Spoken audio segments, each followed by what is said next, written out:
서울의 밤하늘이 뚫린 듯 쏟아지는 폭우가 아스팔트를 강하게 때리고 있었고 도시 전체가 물안개에 갇힌 듯 흐릿하게 보였다. 이서연 중위는 며칠간 이어진 고강도 전술 훈련을 마치고 부대 밖으로 나왔지만 그녀의 눈빛에는 피로감 대신 날카로운 긴장감이 서려 있었다. 빗줄기가 그녀의 짧은 머리카락을 타고 흘러내려 군복 위로 떨어졌지만 그녀는 우산을 쓸 생각조차 하지 않은 채 묵묵히 걸음을 옮기고 있었다. 차가운 빗물이 피부에 닿는 감각만이 그녀가 살아있음을 실감하게 해주는 유일한 자극인 것처럼 느껴졌고 그녀는 그 고요한 고독을 즐기고 있었다. 인적이 드문 외곽 도로를 지나던 서연의 시야에 비상등을 켠 채 멈춰선 검은색 고급 세단 한 대가 흐릿하게 들어왔다. 차량의 보닛에서는 희미한 연기가 피어오르고 있었고 그 옆에는 중년의 여성이 어쩔 줄 몰라 하며 불안하게 서성이고 있었다. 빗속에서도 기품이 느껴지는 그 여성의 주변으로 불량해 보이는 남성 서너 명이 위협적인 태도로 접근하고 있는 모습이 서연의 예리한 눈에 포착되었다. 서연의 발걸음이 본능적으로 멈췄고 그녀의 감각은 순식간에 휴식 상태에서 전투 모드로 전환되며 근육이 팽팽하게 긴장했다. 남성들은 단순히 차량 고장을 도움을 주려는 선한 의도가 아님이 분명해 보였으며 그들의 손에는 쇠파이프와 같은 둔탁한 물체들이 들려 있었다. 중년 여성은 공포에 질린 표정으로 뒷걸음질 쳤지만 차체에 막혀 더 이상 물러설 곳이 없는 막다른 상황이었다. 그들은 여성을 향해 거친 욕설을 내뱉으며 금품을 요구하거나 더 나쁜 짓을 저지를 기세로 점점 거리를 좁혀오고 있었다. 이 상황을 지켜보던 서연은 깊은 한숨을 내쉬며 신고 있던 전투화 끈을 단단히 고쳐 메고 그들을 향해 걸어갔다. 서연은 망설임 없이 그들 사이로 걸어 들어갔고 빗소리에 묻혀 발소리조차 들리지 않을 만큼 은밀하고 신속하게 접근했다.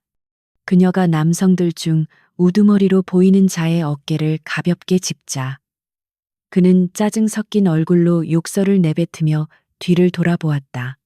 하지만 그가 마주한 것은 살기가 등등한 서연의 차가운 눈동자였고 그 순간 공기 흐름이 바뀌는 듯한 서늘함이 주변을 감돌았다.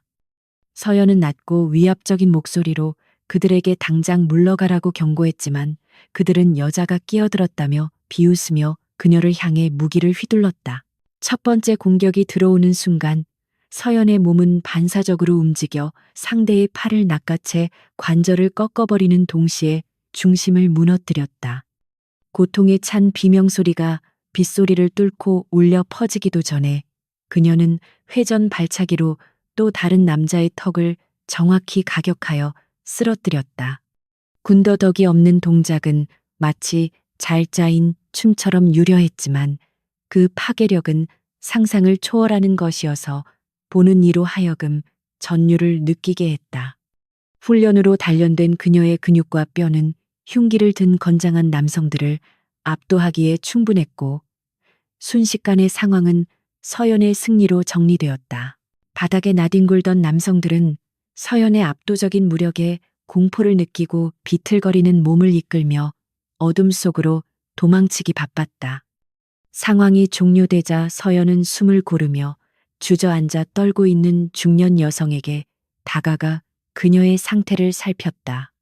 비에 흠뻑 젖은 여성은 충격과 추위로 인해 입술이 파랗게 질려 있었고 몸을 가누기조차 힘들어 보이며 서연을 올려다보았다.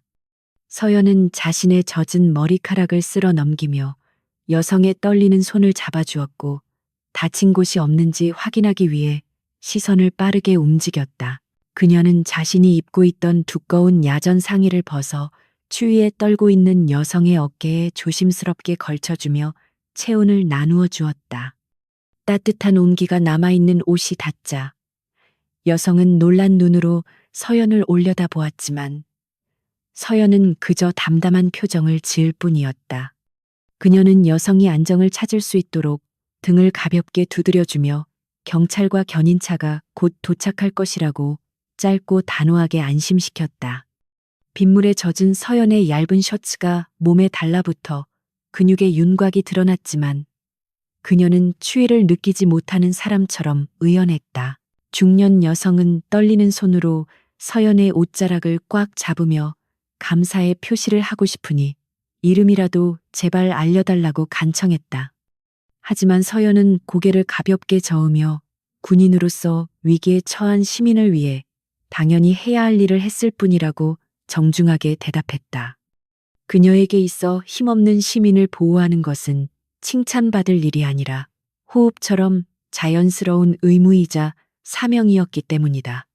서연은 멀리서 들려오는 경찰차의 사이렌 소리를 확인하고는 여성에게 가볍게 목례를 한 뒤 다시 빗속으로 걸음을 옮기기 시작했다. 어둠 속으로 사라지는 서연의 뒷모습은 강인하면서도 어딘가 고독해 보였고 중년 여성은 그 모습을 눈에 새기듯 한참 동안 바라보았다. 여성은 자신의 어깨에 걸쳐진 낯선 군복 상의를 꽉 쥐며 이 은혜를 절대 잊지 않고 반드시 갚겠다고 다짐했다. 빗줄기는 여전히 거세게 쏟아지고 있었지만 두 사람의 운명적인 만남이 가져올 거대한 파장은 이제 막 시작되고 있었다. 서연은 자신이 구한 사람이 대한민국 재계를 움직이는 거물급 인사라는 사실을 전혀 짐작조차 하지 못한 채 어둠 속으로 사라졌다. 그날 밤의 폭우가 거짓말처럼 느껴질 만큼 서울의 하늘은 맑게 개어 있었지만 이서연의 마음속에는 여전히 설명할 수 없는 불안감이 짙게 깔려 있었다. 강도준과 만난 지 어느덧 2년이 흘렀고 그는 그녀에게 있어 유일하게 긴장을 풀고 쉴 수 있는 안식처 같은 존재였다. 평범한 회사원이라고 자신을 소개했던 도준은 서연의 거친 손과 군인이라는 특수한 직업을 진심으로 존중해주는 다정하고 세심한 남자였다. 하지만 2주일 전 그 사건 이후로 서연은 도준에게서 미묘하게 달라진 공기를 감지하고 있었고 그것은 그녀의 직감을 자극했다. 퇴근 후 만난 도준은 평소보다 훨씬 더 긴장된 표정으로 넥타이를 만지작거렸고 서연은 말없이 커피잔을 어루만지며 그의 입이 열리기를 기다렸다. 한참의 침묵 끝에 도준은 조심스럽게 이번 주말에 부모님 댁에 인사를 드리러 가자는 말을 꺼냈다. 서연에게 가족이란 단어는 언제나 가슴 한구석을 시리게 만드는 아픈 부분이었기에 그의 제안은 기쁨보다는 두려움으로 다가왔다. 고아원에서 자라 홀로 세상과 싸워온 그녀에게 화목한 가정에 초대받는다는 것은 마치 다른 세계로 발을 들이는 것과 같은 이질감을 주었다. 서연은 자신의 출신 성분이 도준의 부모님에게 실망을 안겨주지 않을까 하는 걱정에 선뜻 대답하지 못하고 망설였다. 그녀는 자신이 가진 것이라고는 국가에 대한 충성심과 단련된 신체뿐이라며 자조적인 미소를 지었지만 도준은 단호하게 고개를 저었다. 그는 자신의 부모님이 거칠애보다는 사람의 됨됨이를 중요하게 여기시는 분들이라며 서연이 있는 그대로의 모습으로도 충분히 사랑받을 것이라고 장담했다. 도준의 따뜻한 눈빛과 확신에 찬 목소리에 서연은 굳게 닫혀있던 마음의 문을 조금씩 열고 용기를 내기로 결심했다. 한편 서울 강남의 화려한 마천루 꼭대기층에 위치한 강태석 전무의 사무실에는 무거운 침묵과 함께 살벌한 기류가 흐르고 있었다. 도준의 사촌형이자 그룹의 경영권을 호시탐탐 노리는 태석은 2주일 전 실패로 돌아간 한 회장 습격 작전 때문에 분노를 사기지 못하고 있었다.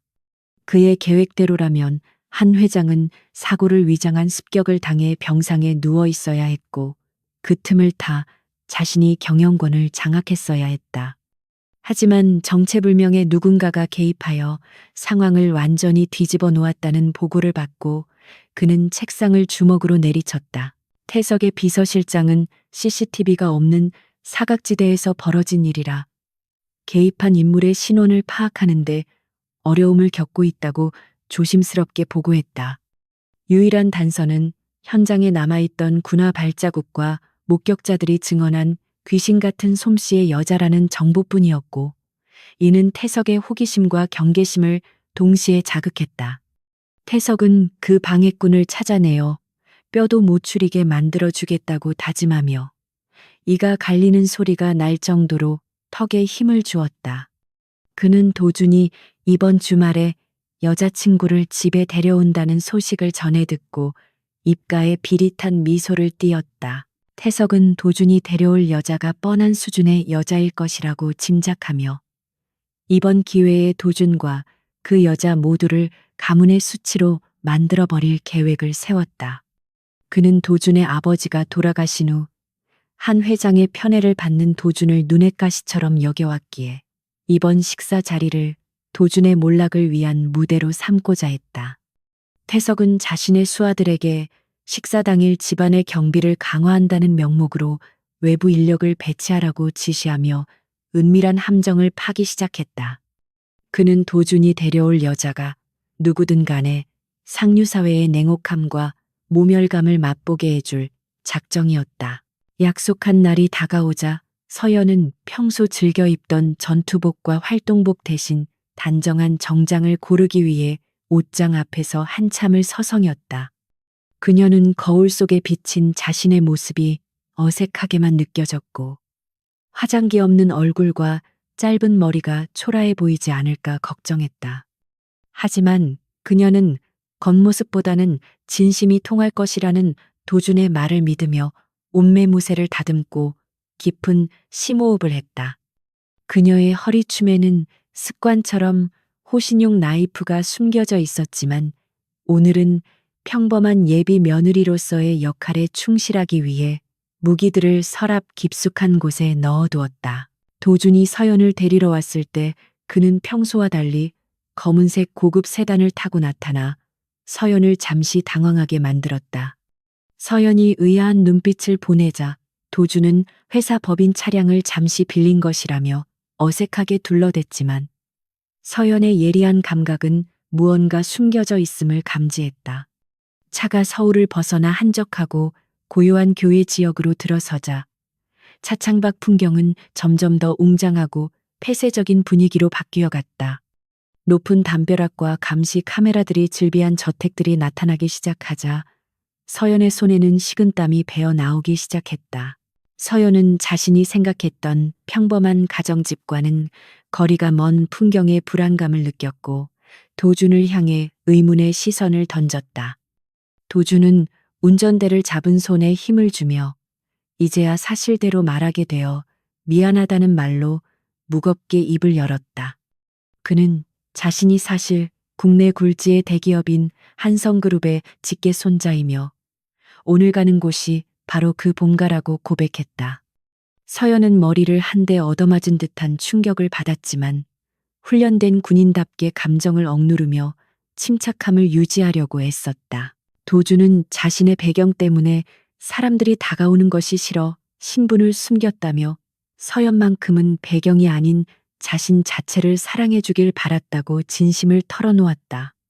서연은 배신감보다는 그가 짊어지고 있었을 무게감과 외로움을 이해하며 그의 손을 조용히 잡아주었다. 하지만 그녀의 머릿속은 복잡해졌고 과연 자신이 대한민국 상위 1%의 세계에 어울릴 수 있을지 확신이 서지 않았다. 차는 거대한 철제대문을 통과하여 마치 요새와도 같은 저택의 입구로 천천히 미끄러져 들어갔다. 정원에는 잘 가꾸어진 조경수들이 늘어서 있었고 곳곳에 배치된 경호원들의 날카로운 시선이 차 안을 훑고 지나가는 것이 느껴졌다. 서연은 직업적인 본능으로 경호원들의 위치와 동선을 파악하며 이곳이 단순한 집이 아니라 철저하게 통제된 구역임을 깨달았다. 차에서 내리자 웅장한 현관문이 열리고 제복을 입은 고용인들이 도열하여 그들을 맞이했지만 그들의 표정에는 온기가 없었다. 서연은 도준의 팔을 잡고 현관을 들어서며 자신을 향해 쏟아질 시선과 평가를 견뎌내기로 마음을 다잡았다. 넓은 응접실에는 고풍스러운 가구들과 예술 작품들이 장식되어 있었지만 공기는 숨이 막힐 듯 무겁고 차가웠다. 아직 한 회장은 모습을 드러내지 않았고 대신 태석과 그의 아내, 그리고 몇몇 친척들이 소파에 앉아 그들을 기다리고 있었다. 태석은 서연을 머리끝부터 발끝까지 훑어보며 노골적인 경멸의 눈빛을 보냈고 입가에는 조소 섞인 미소가 걸려 있었다. 도준이 서연을 소개하려 하자 태석은 말을 자르며 어디서 굴러먹던 뼈대 없는 집안의 여자를 데려왔냐며 독설을 퍼부었다. 서연은 태석의 무례한 언사에 모욕감을 느꼈지만 동요하지 않고 똑바로 그의 눈을 쳐다보며 정중하게 인사를 건넸다. 그녀의 당당하고 흔들림 없는 태도에 태석은 잠시 멈칫했지만 이내 더 큰 목소리로 그녀의 직업과 출신을 들먹이며 공격을 이어갔다. 도준이 화를 참지 못하고 나서려 했지만 서연은 조용히 그를 제지하며 스스로 상황을 감내하겠다는 의지를 보였다. 그녀는 이곳이 전장과는 다른 종류의 전쟁터임을 직감했고 감정적인 대응보다는 냉철한 이성이 필요함을 알고 있었다. 친척들은 서로 귓속말을 주고받으며 킥킥거렸고 서연은 마치 동물원의 원숭이가 된 듯한 기분을 느껴야 했다. 태석은 서연에게 와인을 권하는 척하며 일부러 잔을 엎질러 그녀의 옷을 더럽히는 유치하고 비열한 행동까지 서슴지 않았다. 붉은 와인이 서연의 하얀 블라우스에 번져나갔지만 그녀는 당황하지 않고 냅킨으로 옷을 닦으며 태석을 차갑게 노려보았다. 그 순간 서연의 눈빛에서 뿜어져 나오는 살기에 태석은 등골이 오싹해지는 것을 느꼈지만 애써 무시하며 비웃음을 멈추지 않았다. 그때 2층 계단에서 누군가 내려오는 소리가 들렸고 소란스럽던 응접실은 순식간에 쥐 죽은 듯 조용해졌다. 도준의 표정이 밝아지며 할머니라고 불렀고 서연은 긴장된 마음으로 소리가 나는 곳을 향해 고개를 돌렸다.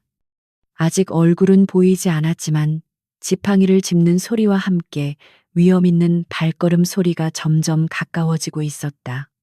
서연은 이 집안의 가장 큰 어른이자 도준이 가장 존경한다는 분을 마주할 준비를 하며 흐트러진 옷매무새를 다시 한번 점검했다.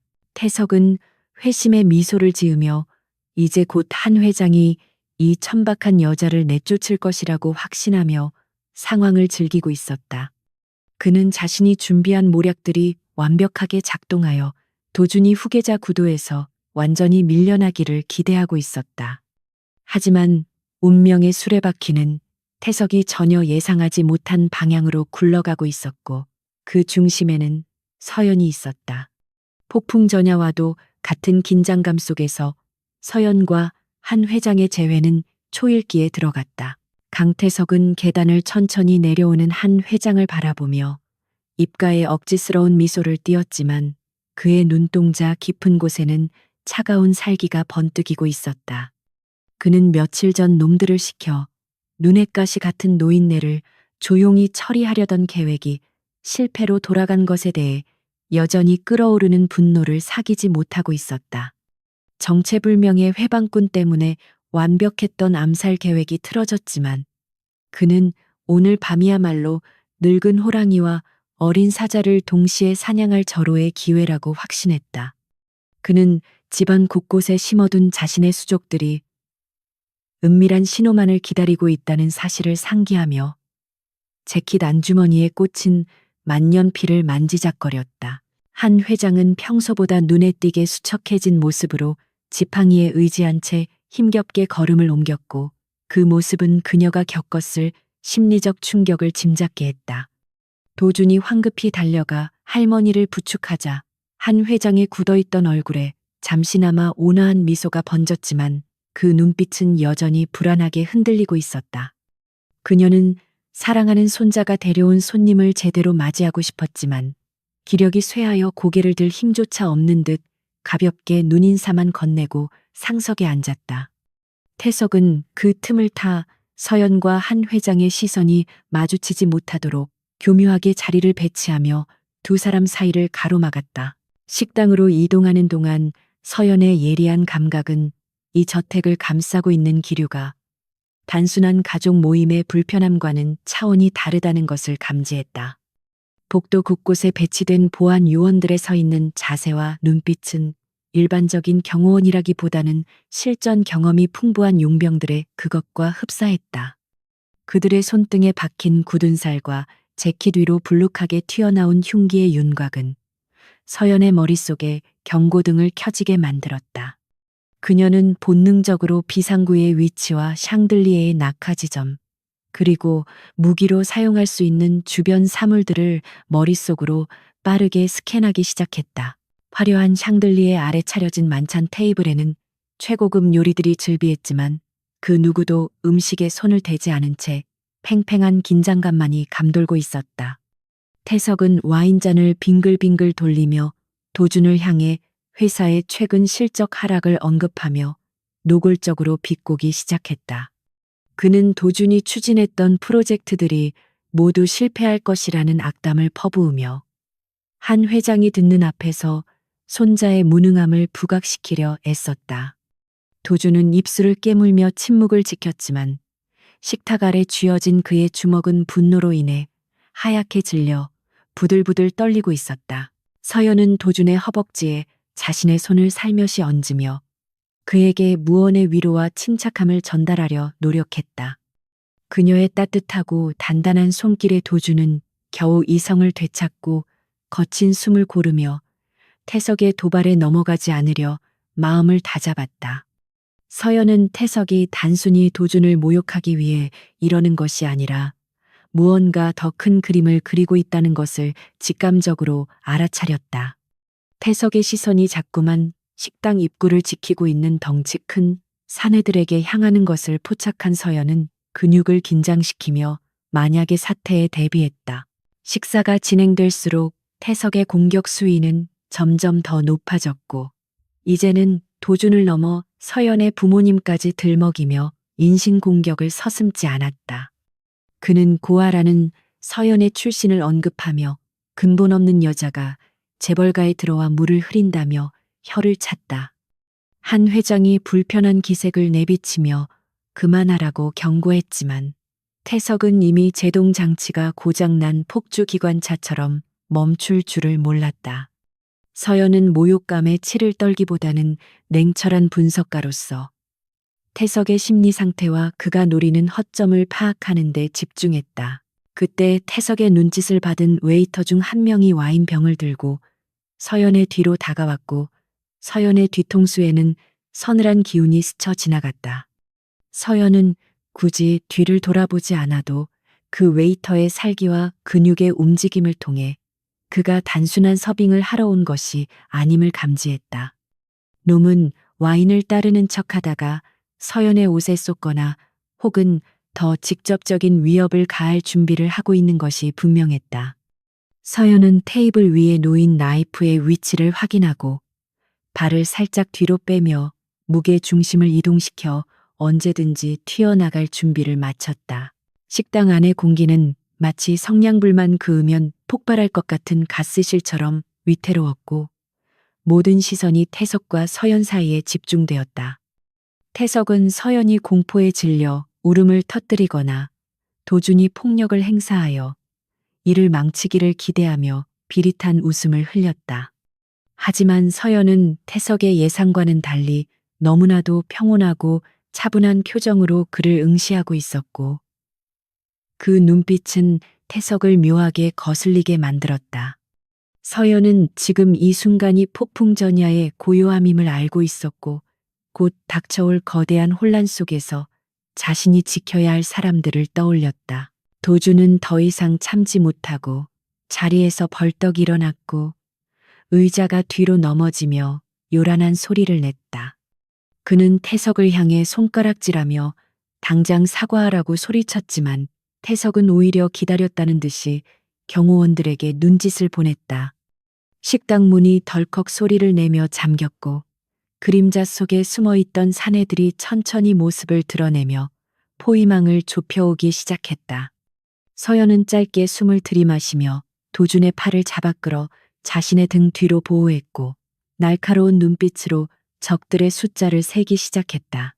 육중한 소리를 내며 식당 문이 잠기자 공간은 외부와 완전히 단절된 밀실로 변했고 공기 중에는 숨막히는 긴장감이 감돌았다. 강태석은 손가락 하나로 경호원들을 제지하며 당장 물리력을 행사하기보다는 먹잇감을 천천히 가지고 놀고 싶어하는 포식자의 눈빛을 보였다.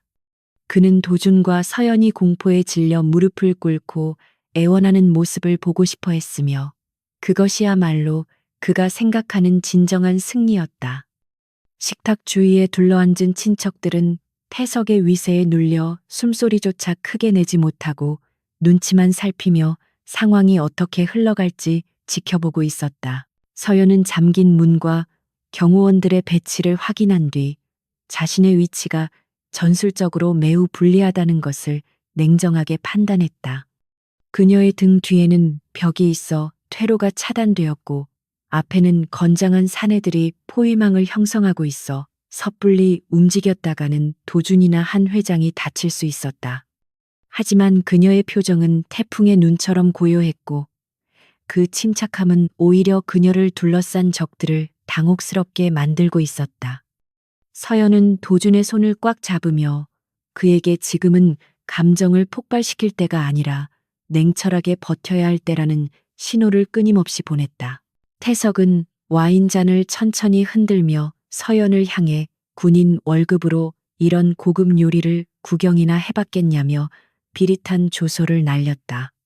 그는 서연의 거친 손을 가리키며 험한 일을 하느라 굳은 살이 박인 손으로 귀한 도자기 그릇을 만지는 것조차 불결하다고 모욕했다. 친척들 사이에서 킬킬거리는 웃음소리가 터져 나왔고 도준의 얼굴은 수치심과 분노로 붉게 타올랐지만 서연은 눈 하나 깜짝하지 않았다. 그녀에게 있어 손에 박인 굳은 살은 부끄러움이 아니라 조국과 국민을 지키기 위해 흘린 피와 땀의 훈장이었기 때문이다. 서연은 태석의 눈을 똑바로 응시하며 자신의 손은 누군가를 해치거나 억압하기 위한 것이 아니라 소중한 것을 지키기 위한 손이라고 차분하게 대답했다. 그녀의 목소리는 높지 않았지만 식당 안의 모든 소음을 잠재울 만큼 힘이 있었고 그 당당함에 좌중은 순간 압도되었다.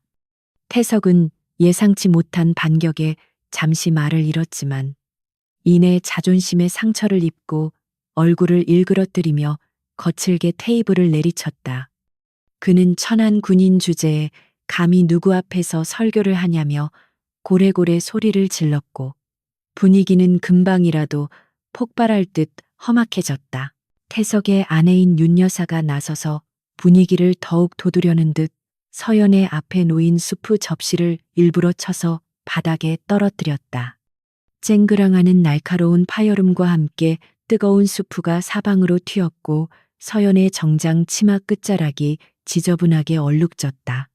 윤 여사는 어머나 하고 과장된 소리를 지르며 실수인 척했지만 입가에는 교활한 미소가 걸려 있었고 어서 닦으라는 듯 턱짓을 했다.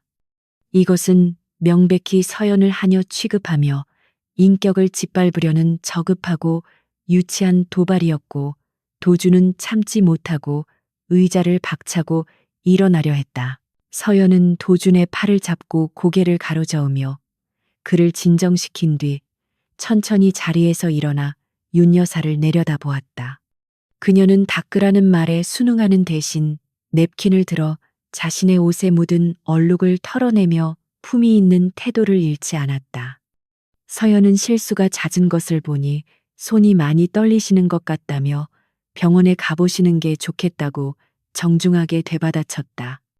윤 여사는 얼굴이 홍당무처럼 빨개지며 부들부들 떨었고 태석은 더 이상 말로 하는 공격이 통하지 않음을 깨닫고 눈짓으로 경호원들에게 신호를 보냈다.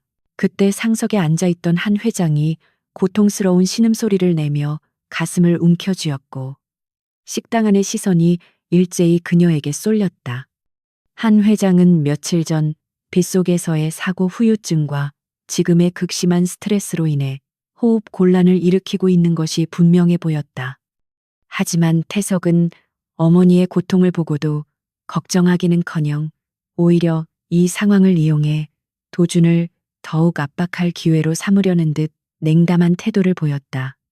그는 도준에게 네가 데려온 여자 때문에 어머니가 충격을 받아 쓰러지신 거라며 모든 책임을 도준에게 뒤집어 씌웠다. 도준이 할머니에게 달려가려 했지만 경호원들이 그의 앞을 막아서며 거칠게 밀쳤고 도준은 바닥으로 나뒹굴었다. 서연의 눈빛이 순식간에 매섭게 변하며 도준을 밀친 경호원의 손목을 낚아채 순식간에 꺾어버렸다. 우두둑하는 뼛소리와 함께 경호원이 비명을 지르며 주저앉았고 식당 안은 순식간에 아수라장으로 변했다. 서연은 더 이상 참을 필요가 없다고 판단하고 전투 태세로 전환하며 쓰러진 도준을 일으켜 세워 자신의 등 뒤로 보호했다. 태석은 서연의 무술 실력에 당황했지만 이내 숫자로 밀어붙이면 그만이라 생각하고 나머지 경호원들에게 전원 공격 명령을 내렸다. 좁은 식당 안에서 10여 명의 건장한 사내들이 서연을 향해 달려들었지만 그녀는 마치 물 흐르듯 유연하게 움직이며 공격을 피했다. 그녀는 식탁 위에 포크와 나이프를 집어던져 선두의 선자들의 시야를 방해하고 의자를 발로 차서 진로를 막았다.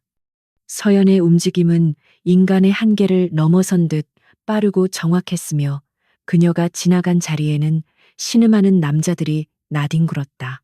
서연은 난전 속에서도 한 회장의 상태를 살피기 위해 필사적으로 상석 쪽으로 이동하며 길을 뚫었다. 한 회장은 흐릿해지는 의식 속에서도 자신을 향해 다가오는 서연의 모습을 보며 어딘가 익숙한 기시감을 느꼈다. 빗속에서 자신을 구해주었던 그 강인한 눈빛과 거침없는 몸놀림이 지금 눈앞에 있는 여자의 모습과 겹쳐 보이기 시작했다. 한 회장은 떨리는 손으로 식탁볼을 움켜쥐며 안경을 고쳐 쓰고 서연의 얼굴을 자세히 보려고 애썼다. 태석은 서연이 한 회장에게 접근하는 것을 막기 위해 비명을 지르며 자신의 개인 경호실장인 덩치 큰 사내를 내보냈다. 전직 격투기 선수 출신인 경호실장은 무시무시한 기세로 서연에게 덤벼들었고 묵직한 주먹을 휘둘렀다. 서연은 정면 승부를 피하고 상체를 숙여 주먹을 흘려보낸 뒤 그의 복부에 강력한 니킥을 꽂아 넣었다. 억소리와 함께 거구가 휘청거렸지만 그는 맷집이 좋아 금방 자세를 고쳐잡고 다시 서연을 압박해 들어왔다. 도주는 싸움에 휘말려 공포에 질린 친척들 틈에서 할머니를 보호하기 위해 몸을 던져 그녀를 감싸 안았다. 그는 서연이 홀로 고군분투하는 모습을 보며 자신의 무력함에 괴로워했지만 지금 그가 할 수 있는 최선은 할머니를 지키는 것뿐임을 알았다. 서연은 경호실장의 맹공을 막아내느라 입술이 터지고 옷이 찢어졌지만 눈빛만은 형형하게 빛나고 있었다. 그녀는 주변의 지형지물을 이용하여 경호실장의 발을 걸어 넘어뜨린 뒤 테이블 위의 와인병으로 그의 머리 옆을 강타해 기절시켰다. 최강의 전력이라 믿었던 경호실장마저 쓰러지자 태석은 공포에 질려 뒷걸음질 쳤고 식당 안은 잠시 정적에 휩싸였다. 서연은 거친 숨을 몰아쉬며 피 묻은 입가를 손등으로 닦아내고 한 회장이 있는 쪽으로 천천히 걸어갔다.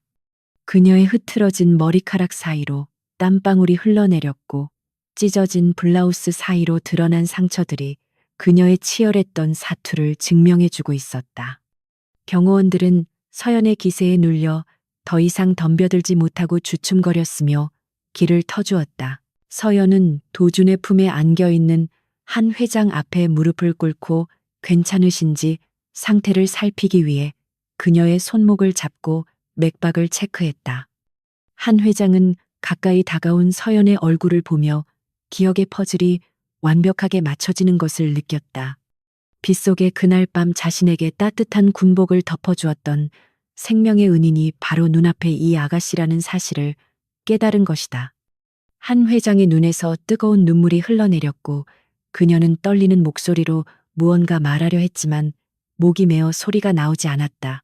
태석은 상황이 이상하게 돌아가는 것을 감지하고 마지막 발악을 하듯 품에서 권총을 꺼내 들어 서연을 겨누었다. 그는 미친 사람처럼 웃으며 모두 다 죽여버리고 사고로 위장하면 그만이라고 소리쳤다. 총구를 본 친척들은 비명을 지르며 테이블 밑으로 숨었고 도준은 서연을 막아서려 했지만 서연이 더 빨랐다. 그녀는 도준을 밀쳐내고 태석을 향해 날카로운 시선을 고정하며 천천히 일어섰다. 서연은 총구 앞에서도 전혀 위축되지 않고 오히려 태석을 향해 한 걸음씩 다가갔고 그 모습은 마치 죽음을 두려워하지 않는 사신과도 같았다. 태석은 손을 떨며 오지 말라고 소리쳤지만 서연의 압도적인 카리스마에 눌려 방아쇠를 당기지 못하고 주저했다. 서연은 태석의 눈을 바라보며 당신은 쏠 수 없을 것이라고 낮지만 확신에 찬 목소리로 말했다. 그녀는 태석이 권력욕에 눈이 멀었을 뿐 진정한 살인자가 될 배짱은 없다는 것을 간파하고 있었다. 바로 그 순간 식당 밖에서 요란한 헬리콥터 소리와 함께 창문이 깨지며 섬광탄이 터졌고 실내는 하얀 빛과 연기로 가득 찼다. 서연은 본능적으로 눈을 감고 귀를 막으며 바닥에 엎드렸고 도준과 한 회장을 자신의 몸으로 덮어 보호했다. 이것은 서연이 사전에 만약의 사태를 대비해 동료들에게 요청해둔 긴급 지원 신호에 따른 구조 작전의 시작이었다. 연기가 거치고 무장한 특수부대원들이 밧줄을 타고 내려와 식당 안으로 진입하며 상황을 장악하기 시작했다. 태석은 당황하여 허공에 총을 발사했지만 특수부대원들에 의해 순식간에 제압당해 바닥에 얼굴을 처박혔다. 상황이 종료되자 서연은 자리에서 일어나 먼지를 털어내고 한 회장을 부축해 의자에 앉혔다. 한 회장은 여전히 충격이 가시지 않은 표정이었지만 서연을 바라보는 눈빛만은 확신과 애정으로 가득 차 있었다. 그녀는 옆에 놓인 가방을 가리키며 도준에게 무언가를 꺼내달라고 손짓했다. 도준이 가방에서 꺼낸 것은 깨끗하게 세탁되고 다림질된 서연의 군복 상의였고 그 옷을 본 순간 서연의 눈동자가 흔들렸다. 한 회장은 그 옷을 받아들고 서연에게 내밀며 그날 밤 고마웠다는 말과 함께 따뜻한 미소를 지었다. 식당 안의 모든 사람들이 숨을 죽이고 이 극적인 장면을 지켜보았고 태석은 절망적인 표정으로 고개를 떨구었다. 서연은 떨리는 손으로 자신의 옷을 받아들며 비로소 긴장이 풀린 듯 환한 미소로 화답했다. 식당을 가득 채웠던 화약 연기가 서서히 거치자 바닥에 엎드려 있던 사람들은 하나둘씩 고개를 들었고 그들의 눈앞에는 믿을 수 없는 광경이 펼쳐져 있었다. 한 회장의 손에 들린 낡고 투박한 군복 상의는 화려한 샹들리의 조명 아래에서 이질적인 존재감을 드러내고 있었지만 그 어떤 명품보다도 빛나 보였다. 그 옷은 비바람이 몰아치던 그날 밤 아무런 대가 없이 낯선 노인에게 건네졌던 순수한 호의와 희생의 상징이었으며 이서연이라는 사람의 진가를 증명하는 결정적인 증거였다. 친척들은 자신들이 천박하다고 비웃었던 그 여자가 사실은 가문의 수장인 한 회장의 생명의 은인이었다는 사실에 경악하며 입을 다물지 못했다. 한 회장은 떨리는 손으로 서연의 뺨에 묻은 핏자국을 조심스럽게 닦아주며 미안함과 고마움이 뒤섞인 눈빛으로 그녀를 바라보았다.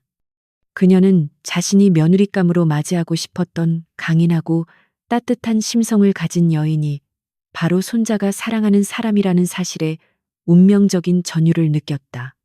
한 회장의 눈가에는 맺혀있던 눈물이 주름진 볼을 타고 흘러내렸고 그녀는 서연의 손을 꽉 잡으며 이제야 제대로 된 인사를 하게 되어 미안하다고 목이 메인 소리로 말했다. 서연은 쑥스러운 듯 시선을 내리깔았지만 그녀의 입가에는 옅은 미소가 번졌고 그 모습은 강인한 전사가 아닌 수줍은 손녀딸처럼 보였다. 하지만 바닥에 제압당해 있던 강태석은 이 감동적인 재회의 순간을 도저히 받아들일 수 없다는 듯 악에 바친 비명을 질러댔다. 그는 특수부대원들의 무릎에 눌려 꼼짝 못하는 상황에서도 고개를 쳐들고 이것은 모두 조작된 쇼라고 억지를 부리며 발악했다. 태석은 서연이 미리 상황을 꾸며 한 회장의 환심을 산 뒤 재산을 가로채기 위해 이 집에 들어온 꽃뱀이자 사기꾼이라고 모함했다. 그의 눈은 광기로 번들거렸고 자신의 패배를 인정하는 대신 모든 것을 파괴해버리겠다는 맹목적인 증오만이 가득 차 있었다. 서연은 태석의 비열한 모함에도 동요하지 않고 차가운 눈빛으로 그를 내려다보며 더 이상 취해지지 말라고 나직하게 경고했다. 그녀는 진실은 말이 아니라 행동으로 증명되는 것이라며 태석이 꾸며왔던 모든 음모와 비리 증거들이 이미 확보되었다고 담담하게 알렸다. 서연의 동료들이 태석의 개인 금고와 비밀 서버에서 추출한 자료들이 담긴 태블릿 PC를 도준에게 건네주었고, 도준은 떨리는 손으로 화면을 확인했다. 그 안에는 한 회장을 노린 암살 계획부터 회사 돈 횡령에 이르기까지 태석의 추악한 민낯이 낱낱이 기록되어 있었다. 증거가 드러나자 태석의 얼굴은 사색이 되었지만 그는 여기서 멈추지 않고 최후의 발악을 위해 숨겨두었던 마지막 카드를 꺼내 들었다. 그는 품속에 숨기고 있던 소형 통신기 버튼을 눌렀고 그 순간 저택 전체를 뒤흔드는 굉음과 함께 전기가 차단되며 사방이 암흑천지로 변했다. 이것은 태석이 만약에 사태를 대비해 고용해둔 외국계 용병 부대에게 보내는 공격 개시 신호였으며 그들에게는 목격자를 남기지 말라는 잔혹한 명령이 하달되어 있었다. 식당 안은 순식간에 공포의 도가니로 변했고 사람들의 비명소리가 어둠 속에서 울려 퍼지기 시작했다. 서연은 전기가 나간 직후 본능적으로 한 회장과 도준을 바닥으로 끌어내려 테이블 밑으로 몸을 숨기게 했다. 그녀의 예상대로 창문 밖에서 붉은 레이저 포인트들이 춤을 추듯 실내를 훑고 지나갔고 곧이어 유리창이 깨지는 소리와 함께 무차별적인 사격이 시작되었다. 태석이 고용한 용병들은 일반 경호원들과는 차원이 다른 살상무기로 무장한 전문가들이었고 그들은 저택을 요새화하여 외부의 진입을 막고 내부를 소탕하려 했다. 서연은 동료들에게 무전을 쳐 상황을 알리려 했지만 태석이 미리 설치해둔 전파 방해 장치 때문에 통신이 불가능했다. 어둠 속에서 서연의 감각은 더욱 예리하게 깨어났고 그녀는 청각과 냄새에 의존하여 적들의 위치와 움직임을 파악했다. 그녀는 도준에게 귓속말로 한 회장을 데리고 주방 뒤쪽에 있는 식자재 창고로 이동하라고 지시했고 그곳은 두꺼운 철문으로 되어 있어 잠시나마 안전할 것이라고 판단했다. 도준은 두려움에 다리가 떨렸지만 서연의 단호한 목소리에 용기를 얻어 한 회장을 부축하고 포복 자세로 이동을 시작했다. 서연은 그들이 무사히 빠져나갈 시간을 벌기 위해 식당에 남아 적들의 시선을 자신에게 집중시키기로 결심했다. 서연은 깨진 유리 조각을 집어들어 반대편 벽으로 던져 소리를 냈고 예상대로 용병들의 사격이 그쪽으로 집중되었다. 그 틈을 타 그녀는 어둠 속을 표범처럼 빠르게 이동하여 가장 먼저 진입한 용병의 뒤를 잡고 단숨에 제압했다. 용병이 들고 있던 소총을 빼앗은 서연은 능숙한 솜씨로 탄창을 확인하고 조정관을 단발로 맞춘 뒤 반격을 시작했다.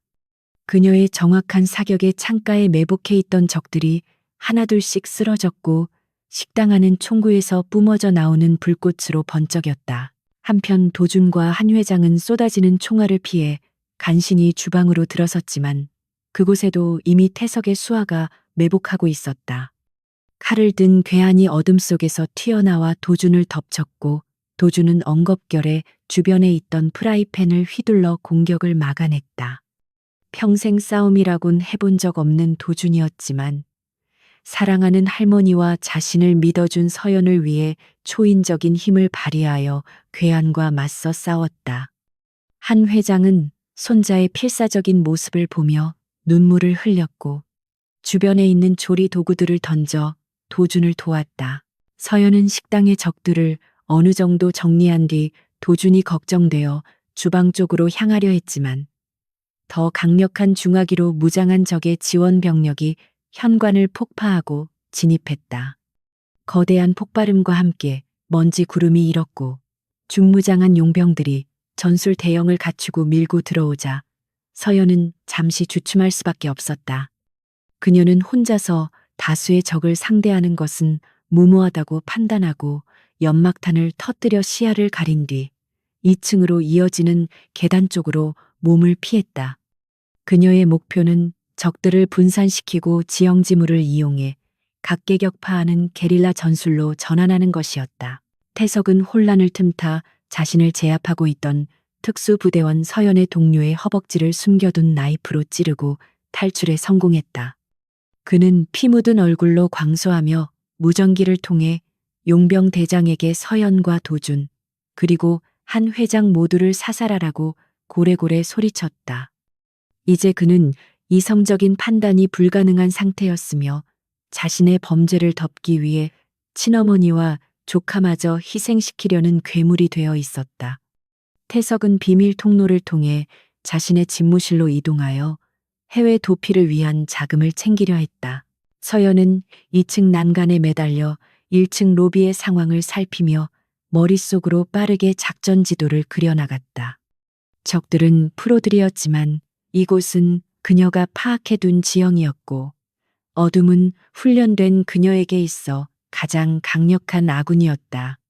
그녀는 샹들리에를 지탱하고 있는 로프를 발견하고 정확한 사격으로 끊어버려 아래에 모여있던 적들의 머리 위로 떨어뜨렸다. 엄청난 굉음과 함께 샹들리에가 산산조각 나며 적들의 진영이 무너졌고 서연은 그 혼란을 틈타 로프를 타고 아래로 하강하며 공중에서 사격을 가했다.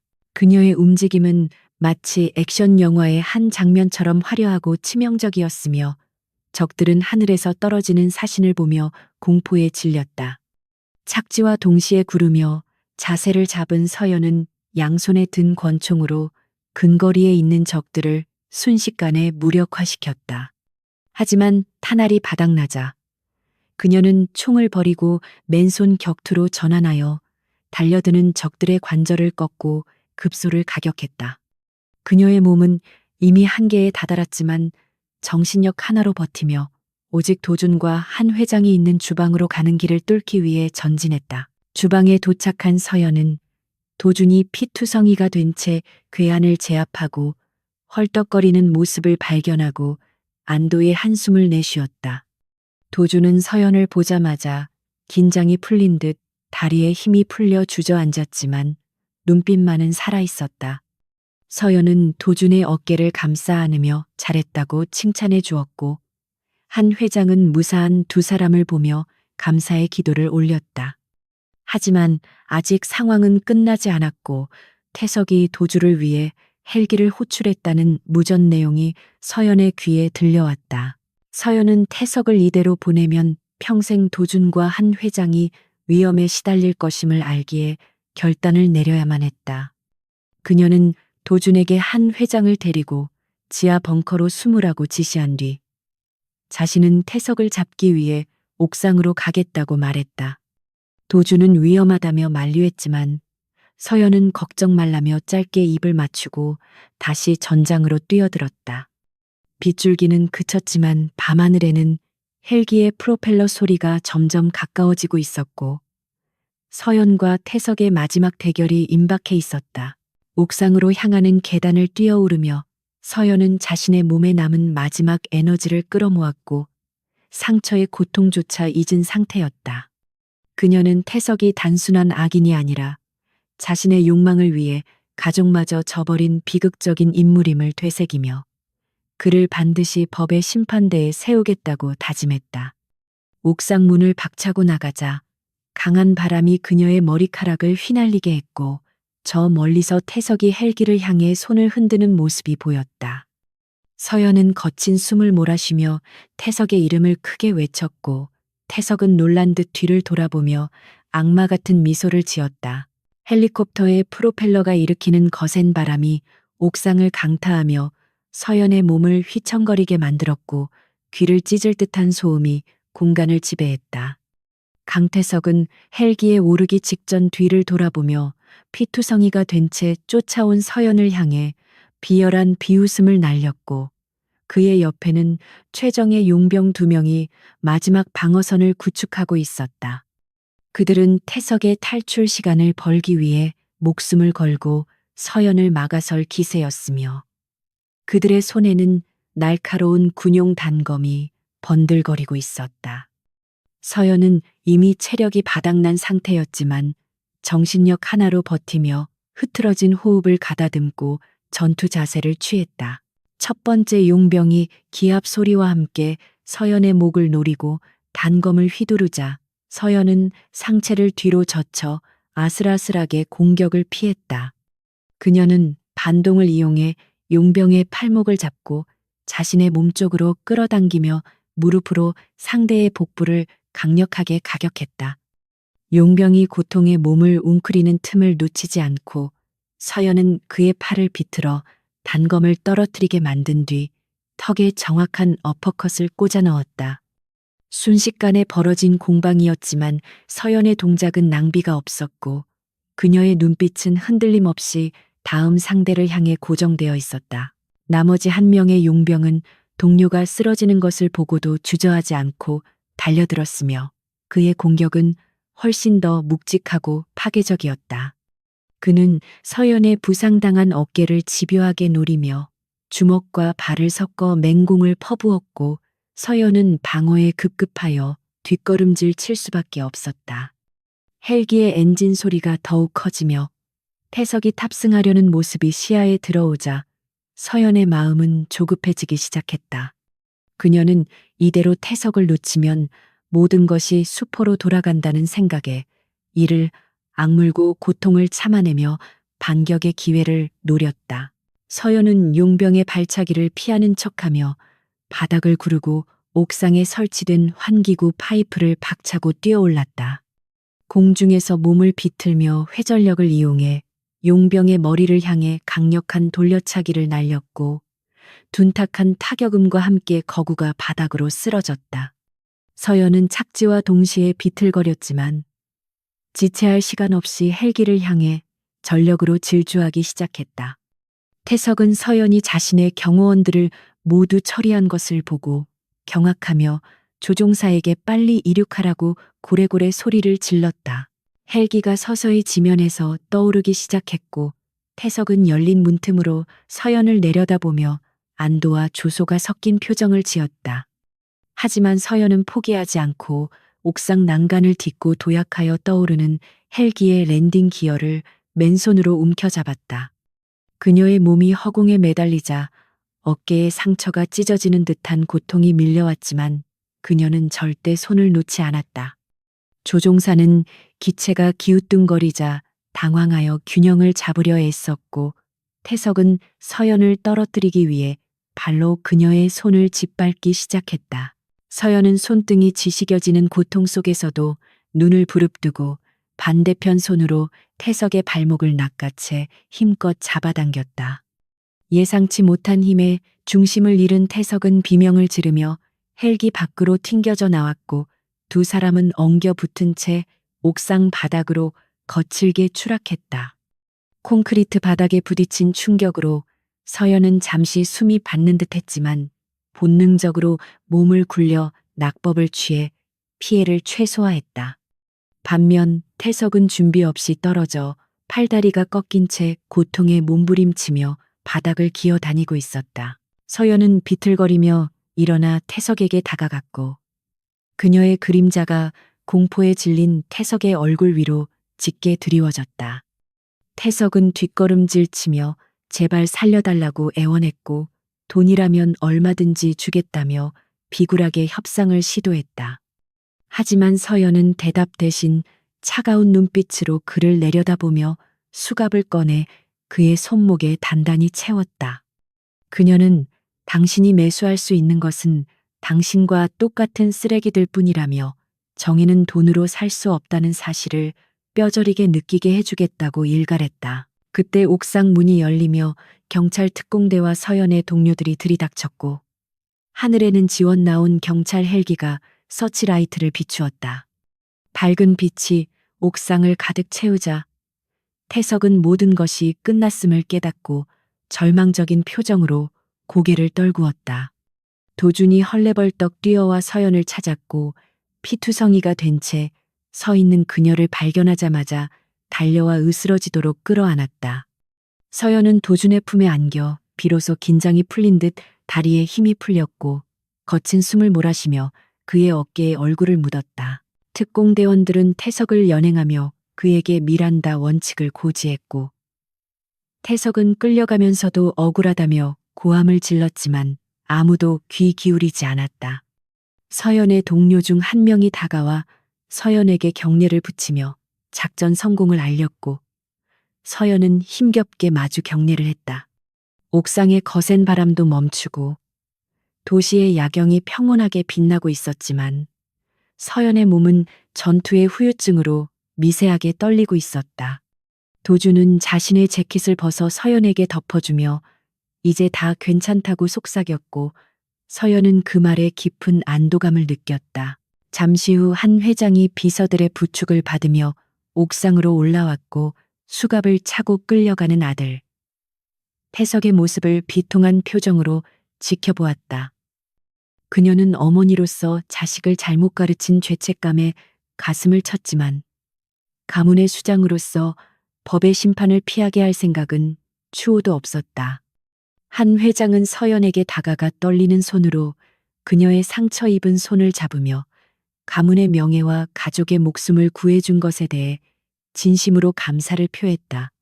서연은 한 회장의 눈물을 닦아주며 이것이 자신이 해야 할 일이었을 뿐이라고 겸손하게 답했다.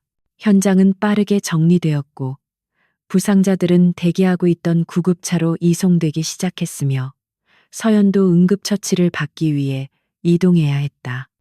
구급요원이 서연의 상처를 소독하는 동안 도준은 그녀의 곁을 한시도 떠나지 않고 손을 꼭 잡고 있었다. 서연은 따가운 소독약 냄새와 통증 속에서도 도준의 따뜻한 체온을 느끼며 자신이 혼자가 아님을 실감했다.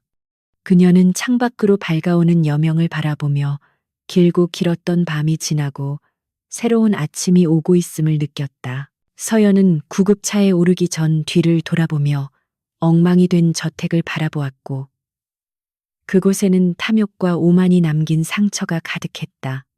하지만 그녀는 그 폐허 속에서 다시 피어날 희망을 보았고 도준과 함께라면 어떤 어려움도 이겨낼 수 있을 것이라는 확신을 가졌다. 경찰차의 사이렌 소리가 멀어지고 사람들의 웅성거림도 잦아들었지만 서연의 마음속에는 뜨거운 무언가가 벅차오르고 있었다. 그녀는 이제 더 이상 고독한 전사가 아니라 사랑하는 사람들을 지키는 수호자로서의 삶을 살아가게 될 것이었다. 병원으로 향하는 구급차 안에서 서연은 피곤함에 지쳐 도준의 어깨에 기대어 잠이 들었고 도준은 그녀의 머리카락을 쓰다듬으며 사랑스러운 눈길로 바라보았다. 그는 서연이 보여준 용기와 희생을 평생 잊지 않을 것이며 그녀를 세상에서 가장 행복한 여자로 만들어주겠다고 다짐했다. 도시는 다시 분주한 아침을 맞이하고 있었지만 두 사람만의 시간은 평화롭게 흘러가고 있었다. 이제 그들에게 남은 것은 상처를 치유하고 진정한 가족으로 거듭나는 과정뿐이었다. 병원 창문 틈으로 쏟아지는 따스한 아침 햇살이 이서연의 얼굴을 간지럽히자 그녀는 무거운 눈꺼풀을 천천히 들어 올렸다. 며칠간의 혼수 상태에서 깨어난 그녀의 시야에 가장 먼저 들어온 것은 침대 옆을 지키며 쪽잠을 자고 있는 강도준의 피곤해 보이는 얼굴이었다. 그의 헝클어진 머리카락과 까칠하게 자란 수염은 지난 며칠간 그가 얼마나 마음을 졸이며 그녀의 곁을 지켰는지를 말해주고 있었다. 서연은 링거 바늘이 꽂힌 손을 조심스럽게 움직여 도준의 머리를 쓰다듬었고 그 미세한 움직임에도 도준은 화들짝 놀라며 잠에서 깼다. 도준은 서연이 깨어난 것을 확인하자마자 눈시울을 붉히며 의사를 부르려 했지만 서연은 그를 붙잡고 괜찮다는 듯 희미한 미소를 지어 보였다.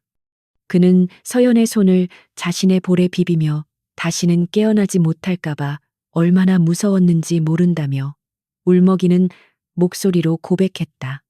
전쟁터에서도 두려움을 모르던 서연이었지만 자신을 위해 진심으로 눈물을 흘려주는 사람 앞에서는 마음이 한없이 약해지는 것을 느꼈다. 두 사람은 말없이 서로의 체온을 느끼며 살아있음의 기쁨과 함께 찾아온 평화로운 아침을 만끽했다. 얼마 지나지 않아 병실 문이 열리고 한 회장이 들어왔는데 그녀의 표정은 예전의 엄격하고 차가운 기업 총수의 모습과는 전혀 달랐다. 그녀는 직접 끓여온 죽이 담긴 보온병을 손에 들고 있었고 서연을 바라보는 눈빛에는 어머니와 같은 따뜻한 자애로움이 가득했다. 한 회장은 침대 맡에 앉아 서연의 손을 잡으며 우리 집안 때문에 겪지 않아도 될 고초를 겪게 해서 미안하다고 진심 어린 사과를 건넸다. 서연은 고개를 가로저으며 그날 밤 회장님을 만난 것은 자신에게도 행운이었다고 답하며 어색했던 분위기를 훈훈하게 녹였다. 뉴스를 통해 강태석과 그 일당들이 모두 구속되었고 한성 그룹 내의 부패 세력들이 일망타진되었다는 소식이 전해졌다. 태석은 살인 미수와 횡령 그리고 배임 등의 혐의로 중형을 피할 수 없게 되었고 그를 따르던 친척들 또한 경영 일선에서 물러나게 되었다. 도주는 할머니를 도와 그룹의 경영 정상화를 위해 밤낮으로 뛰어다니면서도 매일 서연의 병실을 찾아와 하루 일과를 조잘조잘 이야기했다. 서연은 도준이 더 이상 유약한 도련님이 아니라 한 기업을 책임지는 리더로 성장해가는 모습을 흐뭇하게 지켜보았다. 계절이 바뀌어 서연이 퇴원하는 날 병원 앞에는 수많은 취재진이 몰려들었지만 도준은 그녀를 보호하며 뒷문으로 빠져나갔다. 그들이 도착한 곳은 그 끔찍했던 기억이 남아있는 도준의 본가였지만 이제 그곳의 풍경은 예전과는 사뭇 다르게 느껴졌다. 높게만 보였던 담벼락은 아늑한 울타리처럼 느껴졌고 차갑게만 보였던 정원의 나무들은 싱그러운 초록빛을 뽐내며 그들을 반겨주는 듯했다. 고용인들은 진심으로 서연을 환영하며 머리 숙여 인사했고 그들의 미소에는 존경과 감사의 마음이 담겨 있었다. 저녁 식사 자리는 지난번의 아수라장과는 정반대로 화기애애하고 웃음꽃이 피어나는 행복한 시간이었다. 한 회장은 서연을 위해 최고급 보양식들을 준비시켰고 식사 내내 서연의 그릇에 반찬을 올려주며 살뜰히 챙겼다. 그녀는 서연에게 이제 너는 내 생명의 은인이자 하나뿐인 며느리라며 앞으로 이 집안의 든든한 버팀목이 되어달라고 부탁했다. 서연은 가족이라는 단어가 주는 묵직한 울림에 가슴이 벅차올랐고 처음으로 자신이 돌아올 곳이 생겼다는 사실에 깊은 안도감을 느꼈다. 식사가 끝난 후 한 회장은 서연을 자신의 서재로 데려가 낡은 상자 하나를 건넸고 서연은 조심스럽게 뚜껑을 열어보았다. 그 안에는 깨끗하게 수선된 서연의 군복 상의와 함께 대대로 내려오는 영롱한 빛깔의 비추 반지가 들어 있었다.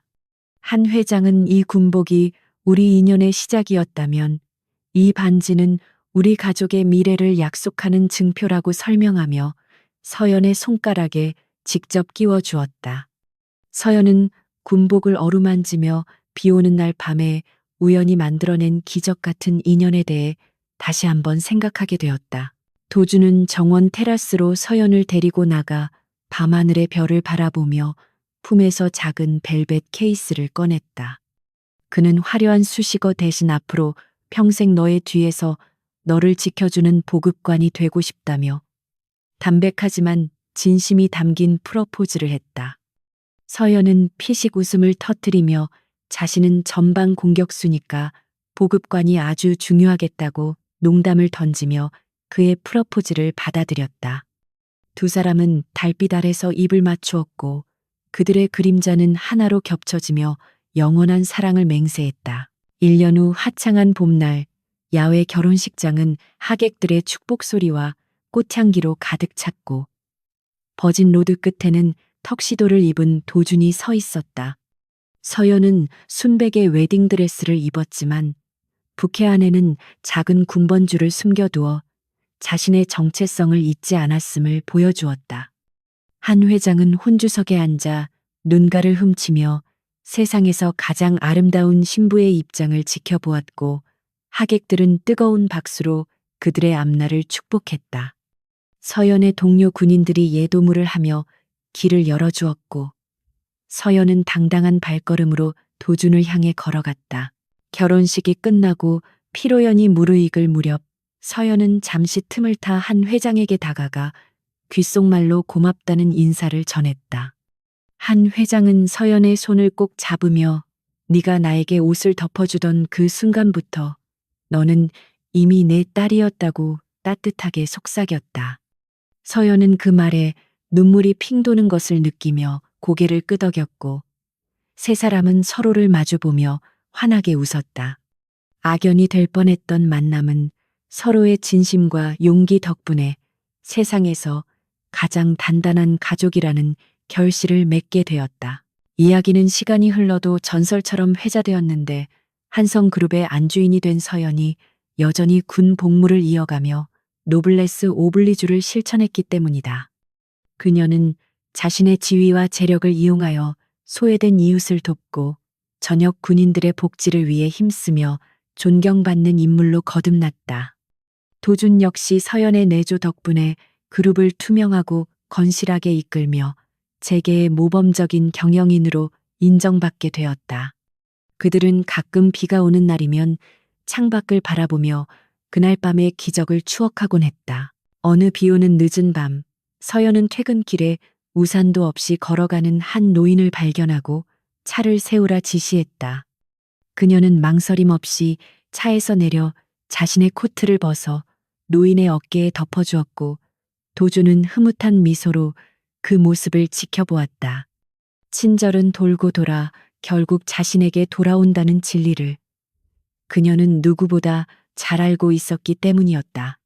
빗줄기 속에서 피어난 그들의 사랑과 인류에는 세상을 조금 더 따뜻하게 만드는 작은 등불이 되어 영원히 빛날 것이다.